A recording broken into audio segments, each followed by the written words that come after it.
Mente, Caráter e Personalidade, volume 1. Seção 1. Estudo da mente. Capítulo 1. Sua importância. A mais bela obra. Tratar com mentes humanas é a mais bela obra em que já se ocuparam os homens. Conhecer as leis que governam a mente e o corpo. É dever de toda pessoa, por amor de si mesma e por amor da humanidade, instruir-se quanto às leis da vida e a elas prestar conscienciosa obediência.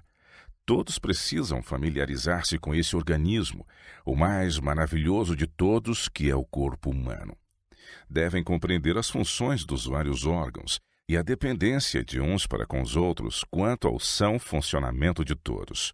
Cumpre-lhes estudar a influência da mente sobre o corpo e deste sobre aquela, e as leis pelas quais são eles regidos. Educar e disciplinar a mente. Não importa quem sois, o Senhor vos abençoou com faculdades intelectuais susceptíveis de muito melhoramento. Cultivai vossos talentos com perseverante fervor. Educai e disciplinai a mente mediante o estudo, a observação e a reflexão. Não podeis alcançar a mente de Deus a menos que ponhais em uso todos os poderes. As faculdades mentais se fortalecerão e desenvolverão se vos puserdes a trabalhar no temor de Deus com humilde e fervorosa oração. Um propósito resoluto operará milagres. Potencialidade da mente disciplinada. Cumpre exercer o domínio sobre si mesma. A mente vulgar, bem disciplinada, realizará trabalho maior e mais elevado que o espírito mais altamente instruído e que os maiores talentos sem o domínio próprio. Tratar com mentes humanas, uma obra suprema. O futuro da sociedade é indicado pelos jovens de hoje. Neles vemos os futuros mestres, legisladores e juízes, os líderes e o povo que determinam o caráter e destino da nação. Quão importante, pois, é a missão dos que devem formar os hábitos e influenciar a vida da geração nascente. Tratar com a mente é a maior obra já confiada aos homens. O tempo dos pais é demasiado valioso para ser gasto na satisfação do apetite ou na perseguição de riquezas ou das modas. Pôs-lhes Deus nas mãos a preciosa mocidade, não somente para ser preparada para um lugar de responsabilidade nesta vida, mas para as cortes celestes. A utilidade do professor depende de uma mente educada. A utilidade do professor não depende, porém, tanto das aquisições intelectuais que possua, como da norma que ele tenha por objetivo. O verdadeiro professor não se contenta com pensamentos obtusos, espírito indolente ou memória inculta. Procura constantemente consecuções mais elevadas e melhores métodos. Sua vida é de contínuo crescimento. No trabalho de um professor nestas condições, há uma frescura e poder vivificador que despertam e inspiram seus discípulos. Ele se esforçará por alcançar a mais alta excelência mental e moral. Conhecer-nos a nós mesmos é grande ciência. O mestre que se aprecia devidamente deixará que Deus lhe molde e discipline a mente, e reconhecerá a origem de sua força. O conhecimento de si mesmo leva à humildade e à confiança em Deus. Não toma, porém, o lugar dos esforços para o aperfeiçoamento próprio. Aquele que compreende as próprias deficiências não se poupará apenas para alcançar a mais alta norma possível na excelência física, mental e moral. No preparo da mocidade, não deve ter parte pessoa alguma que se satisfaça com uma norma baixa. Prepara para a eternidade. Em toda a vossa obra, cumpre-vos fazer como o lavrador ao trabalhar pelos frutos da terra. Na aparência, ele desperdiça a semente, enterrando-a no solo. No entanto, ela vem a germinar. O poder do Deus vivo comunica de vida e vitalidade, e eis que aparece primeiro a erva, depois a espiga. Marcos 4, 28. Estudai este maravilhoso processo. Oh, há tanto a aprender, tanto a compreender. Se desenvolvermos a mente ao máximo de nossa capacidade, havemos de continuar através da eternidade a estudar os caminhos e obras de Deus e conhecer mais e mais a seu respeito. A ciência do cristianismo e a mente. Há uma ciência do cristianismo a ser dominada, ciência tão mais profunda, ampla e elevada que qualquer outra ciência, quanto o céu está mais alto do que a terra. A mente deve ser disciplinada, educada, exercitada, pois os homens devem fazer serviço para Deus por maneiras que não se acham em harmonia com sua inata inclinação. Muitas vezes devem o preparo e a educação de toda uma existência ser rejeitados, a fim de que a pessoa se torne discípula na escola de Cristo. O coração deve ser educado a firmar-se em Deus. Velhos e novos precisam formar hábitos de pensamento que os habilitem a resistir à tentação. Cumpre-lhes aprender a olhar para o alto. Os princípios da palavra de Deus, princípios tão elevados como o céu e que abrangem a eternidade, devem ser compreendidos em sua relação para com a vida diária. Todo ato, toda palavra, todo pensamento deve estar em harmonia com esses princípios. Progresso apenas mediante conflito. Nenhuma outra ciência é igual à que desenvolve na vida do estudante o caráter de Deus. Os que se tornam seguidores de Cristo verificam que lhes são inspirados novos motivos de ação, surgem pensamentos novos, devendo isso dar em resultado novas ações. Mas só podem fazer progressos por meio de lutas, pois há um inimigo que continuamente contende com eles, apresentando tentações que levem a alma à dúvida e ao pecado. Há tendências hereditárias e cultivadas para o mal que precisam ser vencidas. O apetite e a paixão devem ser postos sob o controle do Espírito Santo. Não há fim ao conflito do lado de cada eternidade. Mas ao passo que há constantes batalhas a ferir, há também preciosas vitórias a alcançar. E o triunfo sobre o próprio eu e o pecado é tão valioso que nosso espírito não o pode apreciar.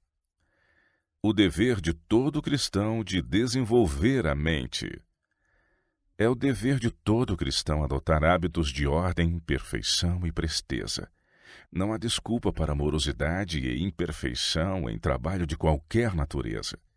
Quando alguém está sempre trabalhando e a tarefa nunca está concluída, é porque a mente e o coração não estão na obra. Os vagarosos e que trabalham sem o competente preparo devem reconhecer que essas são faltas para serem corrigidas. Precisam exercitar a mente em planejar como utilizar o tempo para alcançar os melhores resultados. Contínuo e método, alguns conseguirão em 5 horas o mesmo trabalho que outros em 10. Alguns que são encarregados de tarefas domésticas estão sempre labutando não porque tenham tanto para fazer, mas por não planejarem como poupar tempo. Por causa de suas maneiras morosas e lerdas, fazem do pouco trabalho muito. Mas todos quantos quiserem podem vencer estes hábitos falhos e lentos. Devem ter um escopo definido em sua ocupação. Decidam quanto tempo requer certo trabalho e então se esforcem para executá-lo no tempo dado. O exercício da força de vontade tornará as mãos mais expeditas. Disciplinar cada faculdade da mente e do corpo. Deus deu a todo ser humano um cérebro. Deseja que seja usado para a glória sua. Por meio dele, é o homem habilitado a cooperar com Deus em esforços para salvar semelhantes mortais prestes a morrer. Não possuímos demasiado poder cerebral ou faculdades de raciocínio. Cumpre-nos educar e exercitar toda a faculdade da mente e do corpo, o mecanismo humano que Cristo adquiriu, de maneira a podermos pô-lo no melhor uso possível. Devemos fazer tudo quanto pudermos para fortalecer essas faculdades, pois Deus se agrada de que nos tornemos mais e mais eficientes colaboradores seus. A mente cultivada mede o homem. Nunca penseis que já aprendestes o suficiente e que podeis afrouxar agora vossos esforços. O espírito cultivado é a medida do homem. Vossa educação deve continuar através da vida inteira. Deveis aprender todos os dias e pôr em prática os conhecimentos adquiridos. É frisante a semelhança entre um campo não cultivado e uma mente inculta. As crianças e os jovens já têm na mente e no coração sementes corruptas, prontas a brotar e dar sua perversora colheita. E são necessários o máximo cuidado e vigilância no cultivar e entesourar na mente as preciosas sementes da verdade bíblica. Aquisição de conhecimento e cultura mental. Do justo emprego do tempo depende o nosso êxito no conhecimento e cultura mental. A cultura do intelecto não precisa ser tolhida por pobreza, origem humilde ou circunstâncias desfavoráveis, contanto que se aproveitem os momentos. Alguns momentos aqui e outros ali que poderiam ser dissipados em conversas inúteis, as horas matutinas tantas vezes desperdiçadas no leito, o tempo gasto em viagens de ônibus ou trem, ou em espera na estação, os minutos de espera pelas refeições, de espera pelos que são impontuais. Se tivesse um livro à mão e estes retalhos de tempo fossem empregados estudando, lendo ou meditando, que não poderia ser conseguido. O propósito resoluto, a aplicação persistente e cautelosa à economia de tempo habilitarão os homens para adquirirem conhecimento e disciplina mental que os qualificarão para quase qualquer posição de influência e utilidade. Mentes compreensivas são de grande valor no trato dos enfermos. Grande sabedoria é necessária no trato das doenças produzidas pela mente. Um coração dolorido, enfermo, um espírito desalentado requerem um tratamento brando. A simpatia e o tato se demonstrarão frequentemente um maior benefício ao enfermo do que o mais hábil tratamento executado de modo frio e indiferente. Compreender as mentes e a natureza humana ajudam na obra da salvação. Sede resolutos em vos tornardes úteis e eficientes como Deus o quer. Sede pontuais e fiéis em tudo quanto empreenderdes. Aproveitai toda oportunidade ao vosso alcance para fortalecer o intelecto. Seja o estudo de livros combinado com um útil trabalho manual, e assegurai-vos por esforço fiel, vigilância e oração, a sabedoria que é de cima. Isto vos dará educação completa. Assim podeis crescer no caráter e ter influência sobre as outras mentes, habilitando-vos a conduzi-las na vereda da justiça e santidade. Mecânicos, advogados, comerciantes, homens de todas as atividades e profissões, educam-se de modo a poder tornar-se mestres em seu mistério.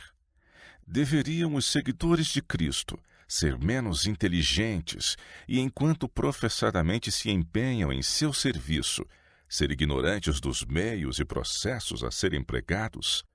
O empreendimento de alcançar a vida eterna fica acima de todas as considerações de ordem terrena. A fim de guiar almas para junto de Cristo, tem de haver conhecimento da natureza humana, bem como um estudo da mente humana. Muito cuidadosa atenção e orações fervorosas são necessárias a fim de saber como aproximar-se de homens e mulheres quanto ao grande assunto da verdade. Faculdades cultivadas aumentam a demanda de nossos serviços. Pela falta de decisão de se reformarem radicalmente, as pessoas podem tornar-se arraigadas em maus costumes, ou, pelo cultivo de todas as suas faculdades, adquirir a capacidade de fazer muito melhor serviço. Serão procuradas em toda e qualquer parte, serão apreciadas por tudo de que são dignas. Podemos atingir quase a excelência dos anjos. O Senhor deu ao homem capacidade de contínuo desenvolvimento e assegurou-lhe todo o auxílio possível na obra. Pelas providências da graça divina, podemos atingir quase a excelência dos anjos.